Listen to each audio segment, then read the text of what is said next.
Ser podcast.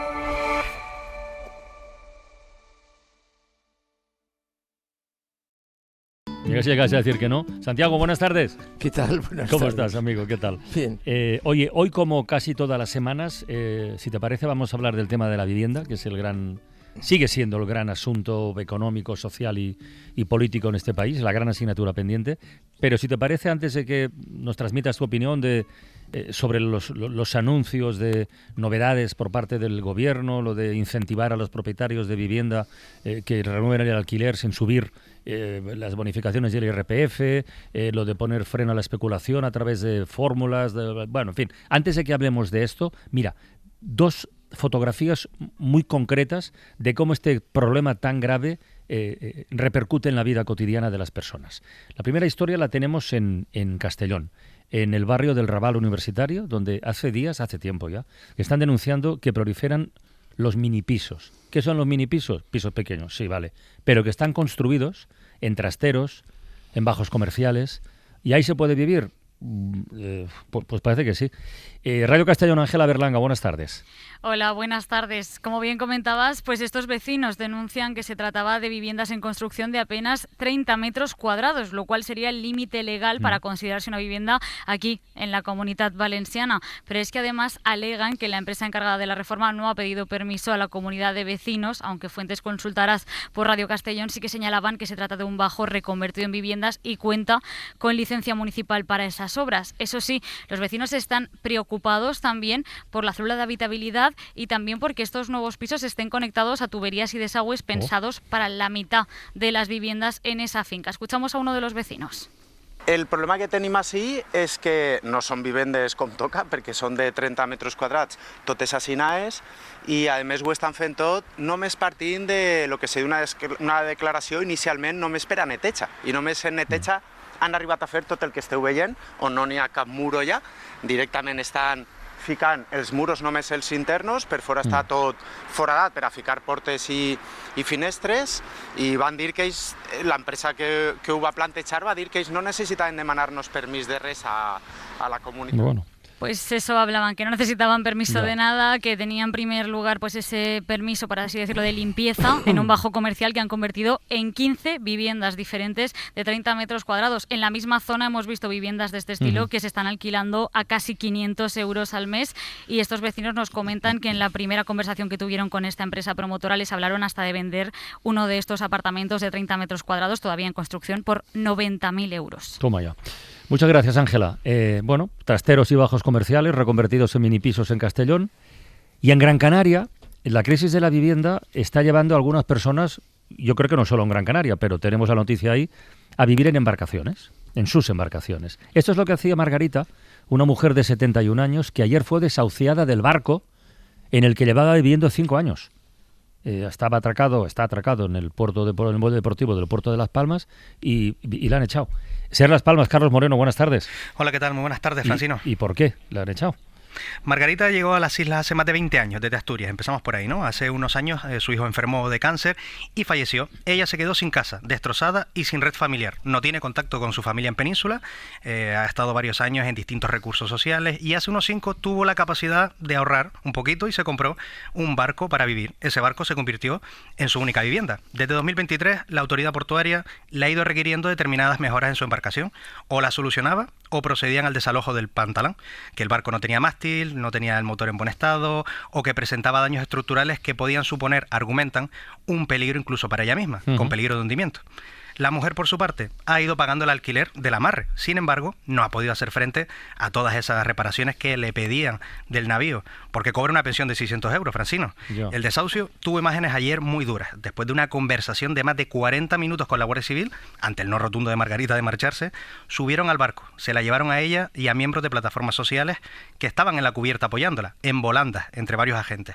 Tuvo que ser atendida en un centro de salud próximo. En el puerto no es el único caso. Hay más de 200 personas aquí en Las Palmas de Gran Canaria que residen permanentemente en su barco desde hace muchos años. Para algunos sí es una elección, pero en el caso de Margarita ya decimos que no lo fue.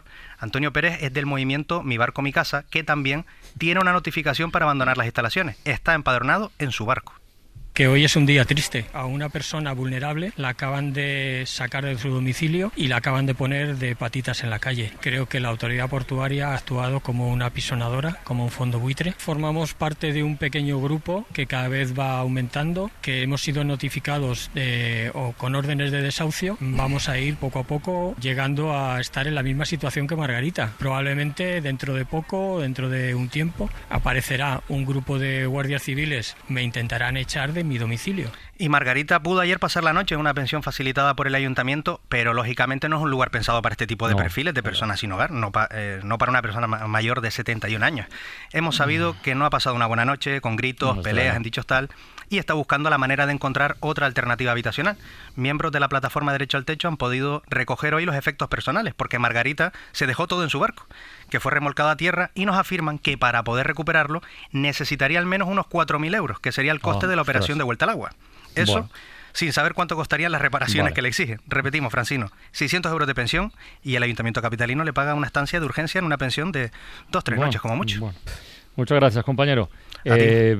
Santiago, ahora hay que hablar de los anuncios del gobierno, tú dirás. Bueno, a ver... ¿Cómo se te queda el cuerpo escuchando estas historias? Bueno, es una... Yo creo que todas estas dos historias y todas las que podamos inyectar en el programa o en otros programas no son consecuencia más que de una situación que ya hemos planteado aquí en varias ocasiones. O sea, en España la oferta de vivienda es insuficiente para hacer frente a la demanda. Ya últimos datos oficiales, en España harían falta ya en este instante 700.000 viviendas. Que no están. Ya. Pero es que esto tiene consecuencias. Imaginemos, por ejemplo, que el Amancio Ortega Marciano viene a la tierra y nos regala el importe suficiente para construirlas, ¿vale? Claro, luego viene la siguiente pregunta, ¿dónde se construyen? Porque, por ejemplo, se ha publicado un estudio, en el País lo cita, pero Economía Digital hace un estudio, hace una información muy amplia de este estudio. En España el problema que nos encontramos es que ahora falta suelo. O sea, en teoría en España hay suelo para construir 7 millones de viviendas. Pero de verdad, suelo en el cual ya podrían construirse, porque la recalificación de un suelo a suelo urbano es muy larga y muy complicada. Y evidentemente cerca de las zonas donde hay verdadera demanda, o sea, es que no hay, falta suelo urbano. Pero Santiago, es una situación realmente muy compleja, muy compleja, que yo no veo sinceramente qué explicación hay. Concretamente, Matías, porque bueno, las dos ciudades en las que hay más problemas son Madrid y Barcelona. En Madrid, si no recuerdo mal, faltan 300, ya harían falta, suelo para 350.000 viviendas, en Barcelona para 180.000 y en Baleares, concretamente, harían falta suelo para 39.000 viviendas.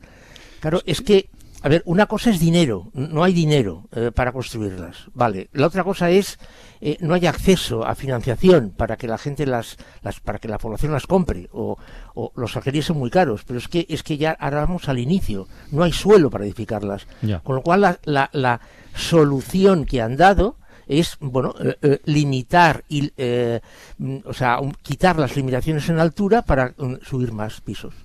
Pero es que tú dices que no hay suelo urbanizable. En el caso de Baleares, supongo que también en otras zonas, es que simplemente no hay suelo. Y además claro. Es decir, no hay suelo ni aunque lo pongas. Pero además con la relación de casas Baleares-Navarra, por poner un ejemplo, es 1:6. Es decir, donde hay una casa en Navarra hay 6 en Baleares. Poner más casas en Baleares no parece muy razonable. Pero además, estas casas que tú pudieras construir, Baleares, Alicante, Málaga, no van a ser para habitantes de Baleares, para malagueños, alicantinos. Son para extranjeros, todas. 60%, 70% de las compras actuales. Es decir, si construir más casas para más extranjeros, no se ve en qué se logra solución. Por esto, aquí, vamos, yo al menos siempre he apostado por viviendas sociales públicas. Con lo cual, si se hace una promoción de vivienda social pública y se pone la limitación, evidentemente un noruego que venga no puede entrar en esa vivienda. porque se pone una serie de limitaciones. Santiago, ¿y el alquiler? Las medidas anunciadas, que ya veremos si entran en vigor, porque faltará que, pueden aprobarse vía ley. Ya veríamos estas dos medidas que afectan al alquiler. Uno, lo de reforzar el control del alquiler temporal y sancionarlo cuando haya excesos. Y luego lo del alquiler de habitaciones, que el gobierno propone someter ese alquiler a los topes de precios que ya existen y se aplican en las zonas llamadas tensionadas. ¿Esas te parecen medidas que pueden tener efectos prácticos, que van en la buena dirección? No sé. Pero Carlas, nuevamente, estas medidas, por muy bien intencionadas que sean, no aumentan la oferta. Es que el problema de España con la vivienda es que falta oferta. O sea, si no se soluciona eso, cualquier cosa que se haga, insisto, aunque esté bien intencionada, no aumenta la oferta. Y la demanda sigue creciendo, porque la demanda va más. Jóvenes que quieren independizarse, hogares que se crean, parejas que se casan o se van a vivir juntos. Claro, la demanda no cesa de aumentar. Inmigrantes que llegan, y la oferta pues crece como crece. Entonces... Claro. Entonces, yo, Santiago, quería preguntar, con la medida que anunció ayer Sánchez, yo había olvidado la última vez que estuve de acuerdo con Podemos, y esta vez vuelvo a estar de acuerdo con Podemos. Es decir, vamos a financiar al que tiene casa o casas. Es una situación extrañísima, como mínimo, desde un gobierno de izquierdas, porque olvidamos siempre los mallorquines o los españoles que ya tienen una casa y que se han convertido en las personas más ricas del país. Entonces, yo te digo dos medidas radicales: suprimir el alquiler turístico y suprimir la compra o la venta a extranjeros. ¿Esto es posible? ¿Esto es factible? Bueno, a ver, el alquiler turístico hace bastantes años se autorizó en España. Entonces, si mañana lo prohíbes, que supongo que se puede hacer, no lo sé, se puede hacer, tendría una serie de consecuencias para, evidentemente, el turismo en España, porque hay un porcentaje elevado de turismo que va a pisos turísticos, pero a la vez, Matías, ¿qué pasa con las licencias ya concedidas? ¿Las eliminas?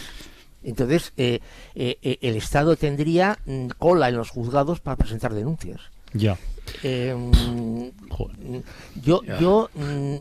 supongo que en cada ciudad será distinta, pero la duración de las licencias turísticas no es igual en todas partes, al menos que yo sepa. Entonces, claro, esperamos a que caduquen y no se renuevan. Lo veo complejo, lo veo complejo. Y insisto, si en España... ¿Y la compra a extranjeros, Santiago? ¿Prohibir la venta de casas a extranjeros? En Canadá esto se quiere hacer. No sé ahora en qué estado está el trámite de la ley, pero en Canadá... Yo creo que lo comentaste hace tiempo aquí, sí es verdad. Sí, lo que pasa, Matías, es que, claro, España es un país miembro de la Unión Europea. Yo no sé qué impacto tendría dentro del marco europeo que un país tomara una decisión como esta. No lo sé. Bueno, Santiago, pues la próxima semana más de vivienda y de lo que surja. Perfecto. Venga, hasta un abrazo. luego. Para no perderte ningún episodio, síguenos en la aplicación o la web de la SER, Podium Podcast o tu plataforma de audio favorita.